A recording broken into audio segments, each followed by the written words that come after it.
지난달 제천에서 발생하였던 화재로 인해서 29명이 숨지는 그런 비극적인 사건이 일어났습니다. 다시는 이런 비극이 이 땅에서 사라져야 한다라고 하는 국민적인 공감이 우리의 마음속에는 남아 있습니다. 왜 이런 일들이 일어나는가라고 하는 것을 재고해 보면 우리들의 삶 속에 어떤 위험스러운 요소가 있음에도 불구하고 대충 적당히 넘어가는 그런 성향들이 있습니다. 이런 성향들이 바꾸어지지 않는다면 장소와 유형이 달라질 뿐이지 우리의 삶에는 이런 비극적인 사건이 반복되어질 수밖에 없다라고 하는 것을 우리는 잘 알고 있습니다. 우리들의 삶 속에 철두철미한 믿음의 정신, 철두철미한 준법의 정신으로 이런 어려움을 이겨내는 계기가 되어야 할 줄로 압니다. 사람들에게 물었습니다. 예전에 진행되어진 설문조사이지만 집에 화재가 발생되어진다면 무엇을 가지고 나아가겠는가라고 하는 질문이었습니다. 교인들을 대상으로 질문하다가 보니까 제일 많이 나온 대답이 성경책 가지고 나가겠습니다 라고 대답을 하였습니다. 아마 말씀의 귀중함을 담은 이론적인 대답이 아니겠는가라고 하는 생각을 가져봅니다. 혹 만에 하나 이런 일이 없어야 하지만 집에 불이 났을 경우에 성경책 가지고 나가겠다고 성경책 찾지 마시기를 바랍니다. 성경책은 다시 구입하면 되니까 그것 때문에 지체하지 않는 것이 지혜로운 대처 방법이라고 생각합니다. 실제 상황에서 사람들이 무엇을 들고 나오는가라고 하는 것을 조사해 보니까 통장이라고 하는 의외의 결과를 이야기해 주고 있습니다. 근데 사실 이 통장도 아무런 소용이 없는 것이에요. 이미 은행이 전산화되어 있으니 통장이 없어도 은행 자료만으로도 내 잔고를 확보할 수 있으니 통장 염려하지 말고 신용카드 염려하지 말고 안전하게 피신하는 것이 우선이라고 이야기할 수 있습니다. 이런 질문에 대답하는 내용을 보면 우리의 인생의 가치 기준을 어디에다 두고 있는가라고 하는 것을 알려주고 있습니다. 믿음, 신앙이라고 하는 것에 가치 기준을 두고 있는 사람은 성경이라고 대답을 할 것입니다. 재정의 가치 기준을 두고 있는 사람이라면 통장, 신용카드 이거 먼저 챙겨야 하지 않을까라고 하는 대답을 하고 있습니다.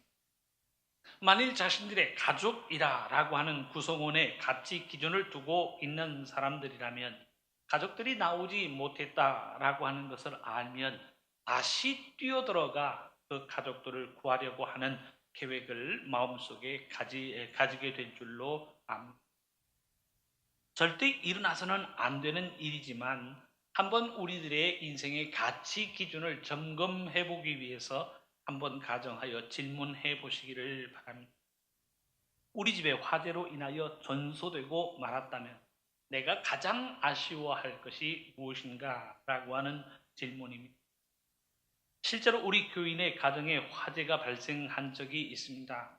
모든 것이 다 소실되고 말았는데 그때 큰딸이 대학 졸업을 위해서 노트북에 작업한 모든 내용들을 다 담고 있었는데 그 노트북이 화재로 소실되어지고 말았습니다.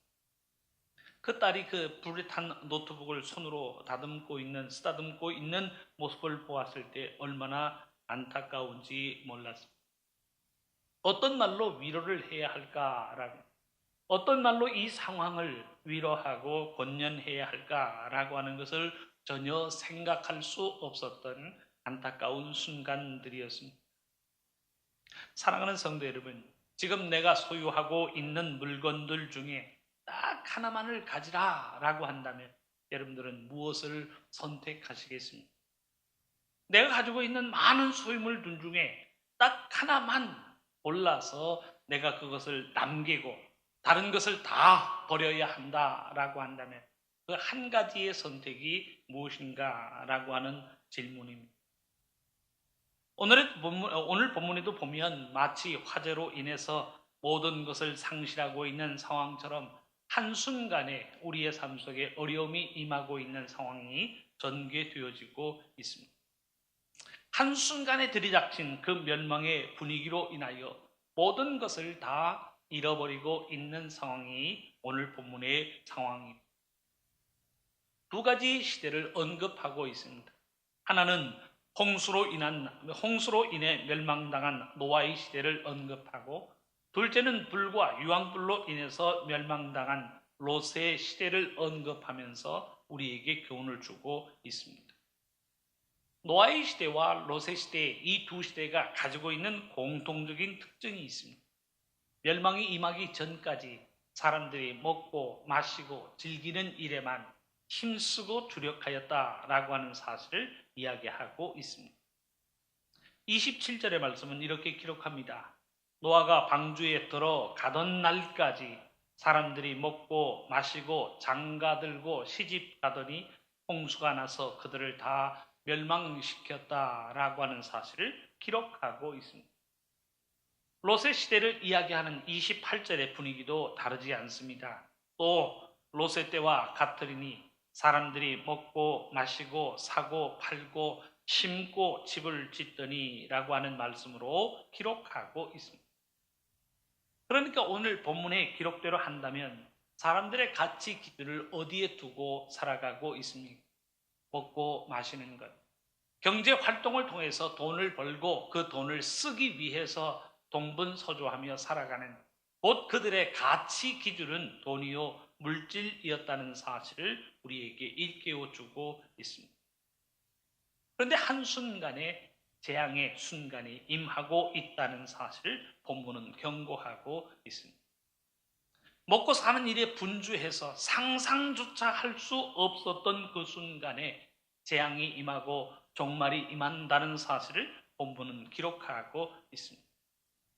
먹고 사는 일로 인해서 분주하던 그 시간, 그 순간에 예측할 수 없었던, 상상할 수 없었던 종말의 순간이 임한다는 사실을 본문은 우리에게 경고하고 있습니다.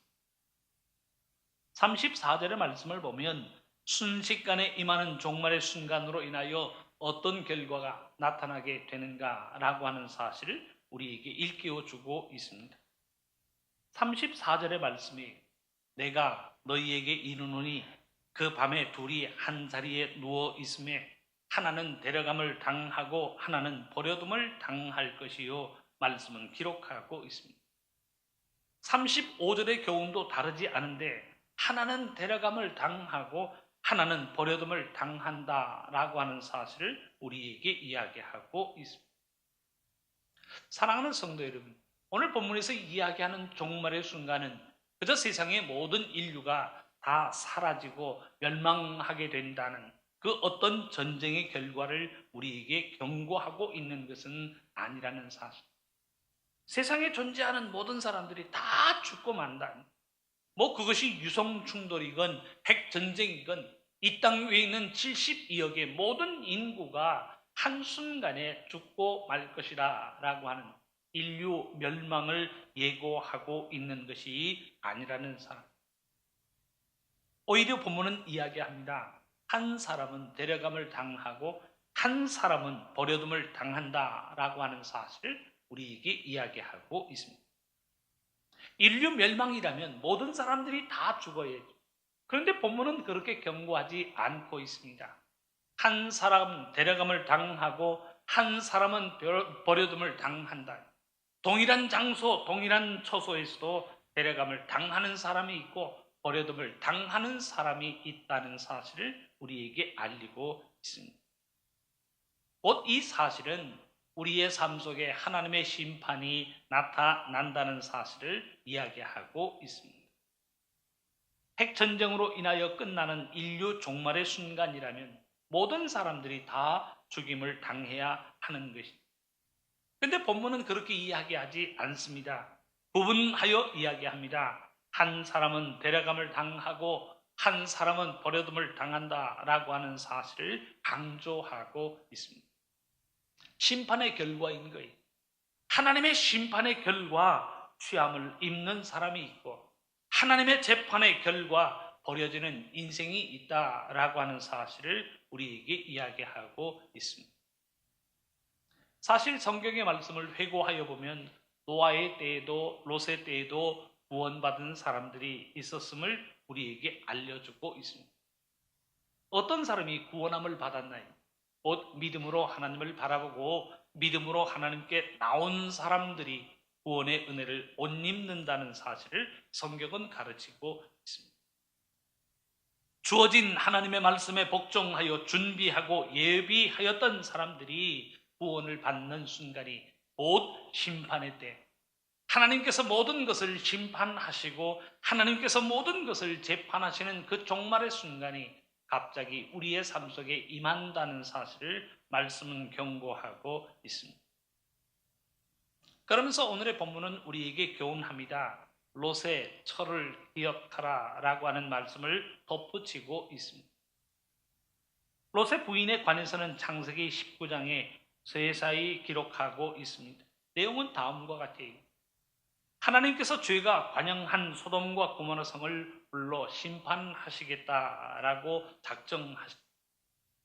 아브라함은 의인을 악인과 함께 멸망시키는 것이 옳지 않다라고 하면서 하나님께 간절한 기도를 드리고 있습니다. 그 내용이 창세기 18장에 나오는 그 유명한 기도입니다. 의인이 50명이 있으면 용서하지 않으시겠습니까? 라고 하면서 아브라함이 간절한 마음으로 하나님 앞에 기도합니다. 45명, 40명, 30명, 결국은 10명까지도 구하였지만 결국은 한 사람의 의인도 찾아볼 수 없는 소돔과 고모라이기에 하나님의 멸망 가운데 던져지고 있다는 사실을 우리에게 이야기하고 있습니다. 이 중에 롯이 소돔과 고모라 성에서 구원함을 받은 것도 자신이 가지고 있는 믿음과 신앙을 통해서가 아니라 하나님께서 아브라함을 생각하사 롯과 그의 가족을 구원하였다라고 하는 사실을 우리에게 알려주고 있습니다. 창세기 19장 29절의 말씀은 이렇게 기록합니다.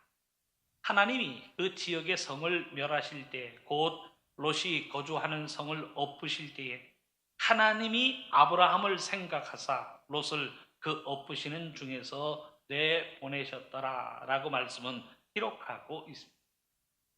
그러니까 믿음의 사람을 한 사람도 찾아볼 수 없는 세상이요, 믿음의 아름다움을 한순간도 찾아볼 수 없는 소돔과 고모라에게 그들은 하나님의 징벌을 받고 있다는 사실을 우리에게 가르쳐주고 있습니다.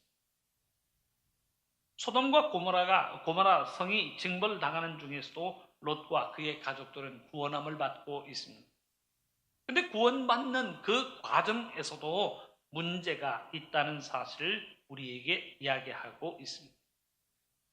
롯이 이 위급한 상황을 자신들의 장차 사위될 사람들에게 알리고 있습니다. 사위될 사람들은요, 이를 심각하게 받아들이지 않고 있습니다.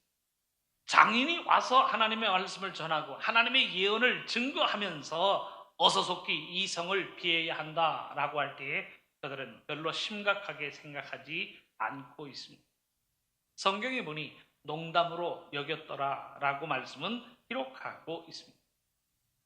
그리고 롯의 아내에게서 문제가 나타나고 있는데 절대 뒤로 돌이키지 말라라고 하는 하나님의 명령을 어기고 있습니다. 뒤를 돌아보지 말라라고 하나님께서 말씀하셨지만 뒤를 돌아본 거로 소금 기둥이 되었다는 사실을 성경은 기록하고 있습니다. 창세기 19장 26절의 말씀입니다. 롯의 아내는 뒤를 돌아보았으므로 소금 기둥이 되었더라라고 말씀은 기록하고 있습니다. 이 상황을 전제하면서 오늘의 본문은 우리에게 교훈합니다. 롯의 아내를 기억하라라고 말씀을 남깁니다. 그의 이름을 기억하라라고 하는 것이 아니, 롯의 아내가 뒤를 돌아본 거로 소금 기둥이 되었다라고 하는 그 신앙적인 교훈과 의미를 마음속에 간직할 것을 본문은 우리에게 당부하고 있습니다. 그렇다면 사랑하는 성도 여러분, 롯의 아내가 뒤를 돌아본 이유가 무엇이었을까? 왜 돌아보지 말라라고 하는 하나님의 명령을 어기고 그가 뒤를 돌아본 거로 소금 기둥이 되었을까라고 하는 질문입니다. 성경은 안타깝게도 롯의 아내가 왜 뒤를 돌아보았는가라고 하는 그 이유에 대해서는 우리에게 분명하게 설명하지 않고 있습니다. 우리는 묵상과 명상을 통해서 롯의 아내가 뒤를 돌아본 이유가 무엇인가라고 하는 것을 성경의 교훈에 따라 생각해 볼 수밖에 없습니다. 왜일까요? 롯의 아내가 왜 뒤를 돌아보았을까라고 하는 질문입니다. 먼저 우리가 성경의 교훈과 함께 롯의 아내에게서 찾아야 할 성경적인 교훈이 있습니다. 하나님을 믿고 섬기는 믿음의 사람들은 과거에 매이지 말아야 한다라고 하는 사실을 우리에게 증거하고 있습니다. 과거는요, 흘러간 시간일 뿐 우리에게는 아무런 의미가 없다는 사실을 우리는 기억해야 합니다. 믿음 안에서 하나님의 뜻을 찾아 나가는 사람은 과거에 내가 무슨 생각을 하고 과거에 내가 어떤 일을 하였는가라고 하는 그것이 수치스러움이건 그것이 자랑스러움이건 과거에 매이지 않아야 한다는 사실을 우리에게 이야기하고 있습니다. 하나님이 우리의 삶을 통하여 보시는 시간이 있다면 우리의 현재의 시간, 현재의 모습을 하나님은 지켜보고 계십니다. 과거가 중요한 것이 아니 지금 내가 하나님 앞에 어떤 모습으로 서 있는가라고 하는 우리의 현재의 모습을 하나님은 지켜보고 계십니다. 과거에 기도하던 사람이 지금은 기도하지 않는다? 하나님은 그를 기도하지 않는 자로 평가하십니다. 과거에는 순종을 잘하던 사람인데 지금은 교만한 마음을 가졌다? 하나님은 그를 교만한 사람으로 평가하십니다. 이 말은 반대의 의미도 마찬가지.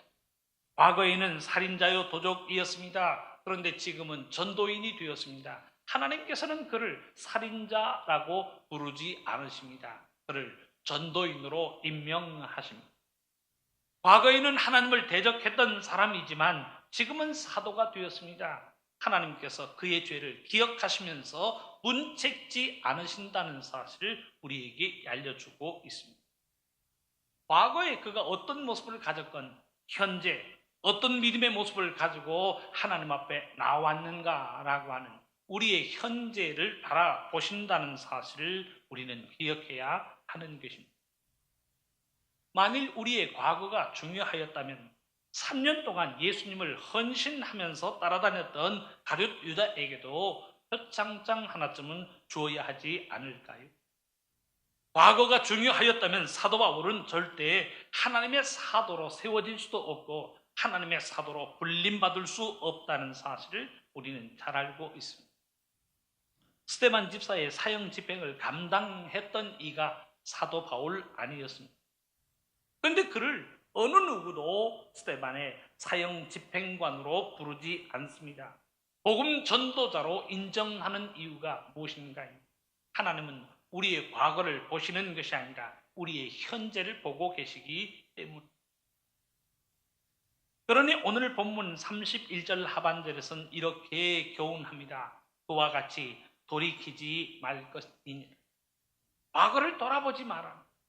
내가 무엇을 가지고 무엇을 행하였다라고 하는 우리의 옛 업적에 매이지 말 것을 우리에게 당부하고 있습니다.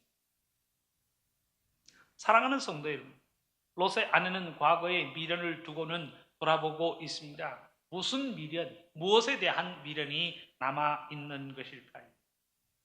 두 번째로 생각해보면 롯의 아내는 자신이 두고 온 모든 세간살이, 자신이 먹고 마시고 누릴 수 있었던 모든 재산에 대한 미련을 가지고 그는 뒤를 돌아다보고 있습니다. 어쩔 수 없어서 성을 떠나고는 있습니다.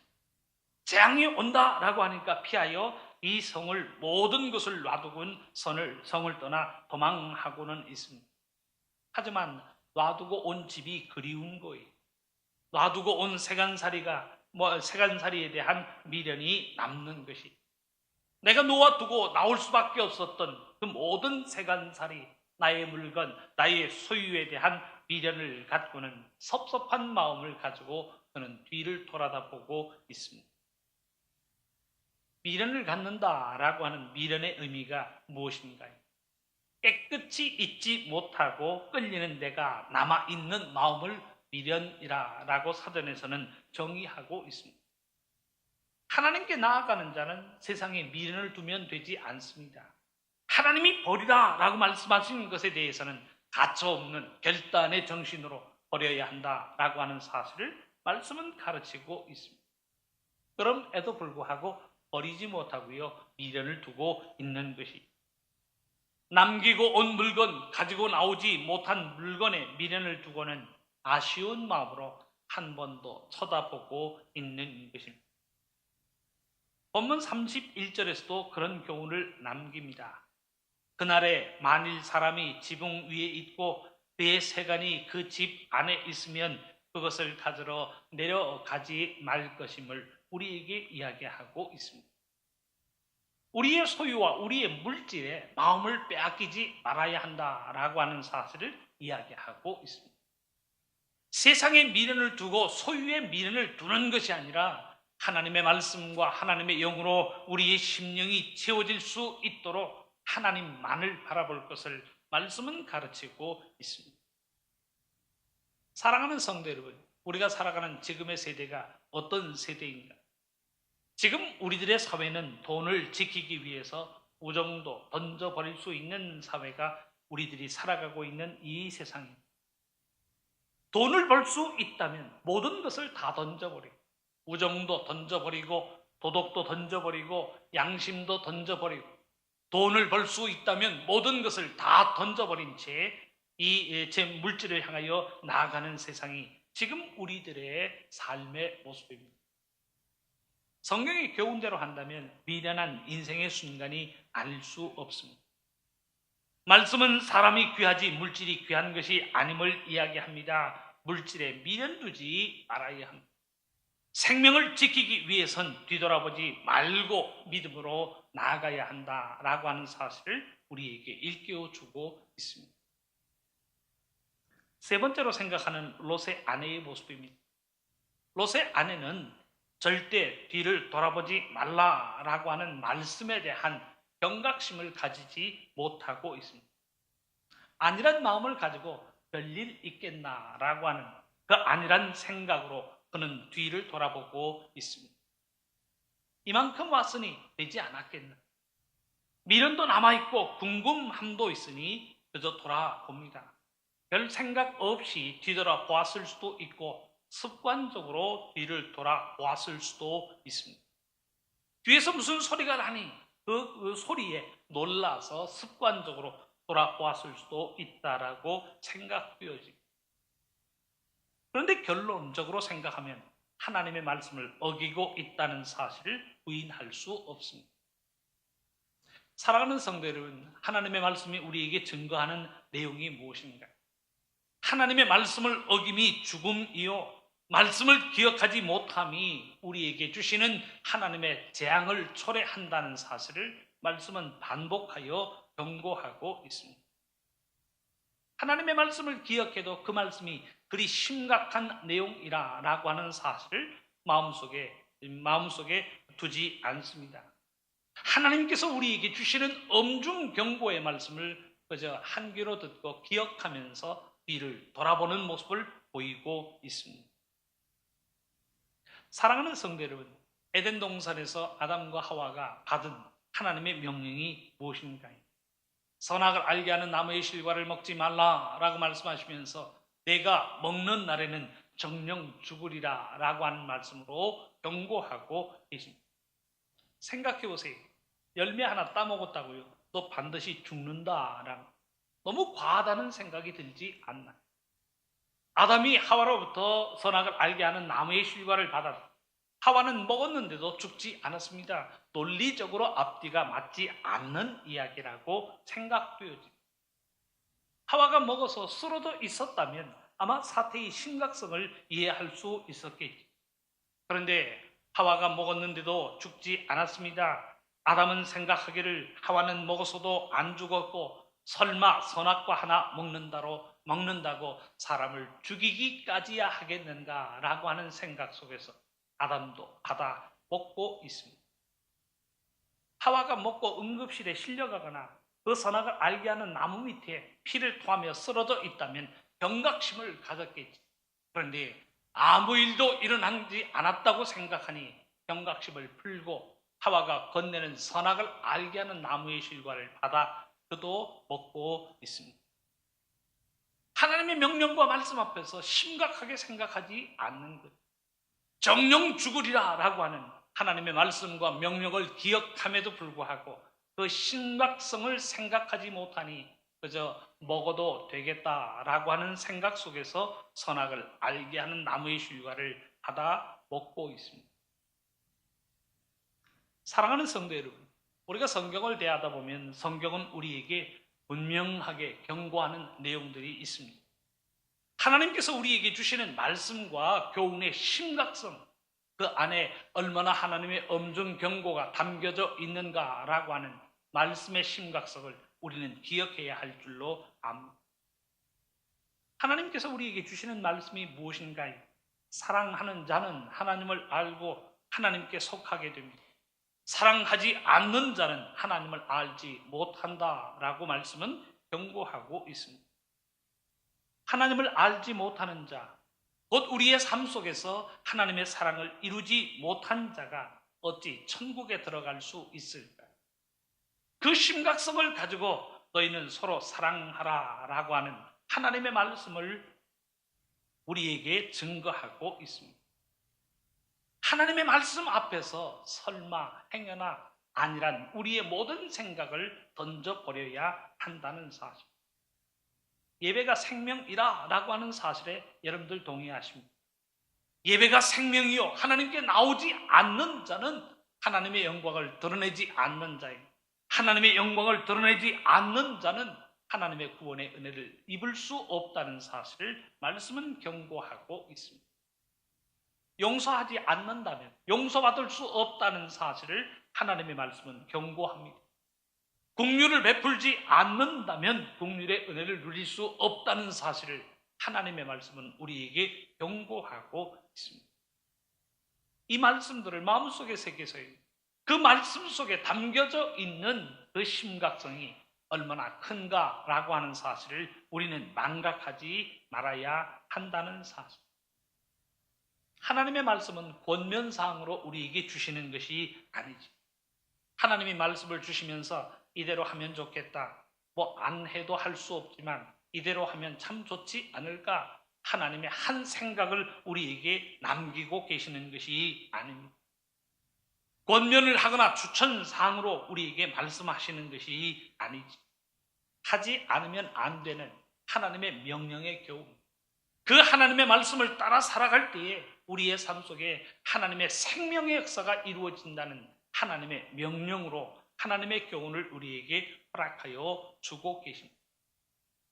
그 말씀으로 살 때 하나님의 구원의 역사가 우리의 삶 속에 이루어지는, 하나님의 말씀대로 살지 못한다면 하나님의 징벌과 재앙이 우리의 삶 속에 임한다는 그 경고와 함께 하나님의 말씀은 우리에게 주어지고 있습니다. 하나님의 말씀에 복종하여 그 말씀대로 살 때 우리에게 구원이 이루어지고 생명이 허락되는 하나님의 명령과 생명의 교훈으로 하나님은 우리에게 말씀을 들려주고 계십니다. 그런데 롯의 아내는 그러질 못하였어요. 미련을 버리지 못합니다. 하나님의 말씀을 기억하지 못하고 뒤를 돌아보고 말았습니다. 하나님의 말씀을 기억하면서도 뭐 무슨 일이 있겠는가라고 하는 안일한 생각을 가지고 그는 뒤를 돌아보고 있습니다. 그 교훈과 함께 오늘의 본문은 우리에게 이야기합니다. 롯의 아내를 기억하라. 그의 삶을 통해서 우리에게 주시는 하나님의 경고의 음성과 교훈을 우리는 망각하지 말아야 합니다.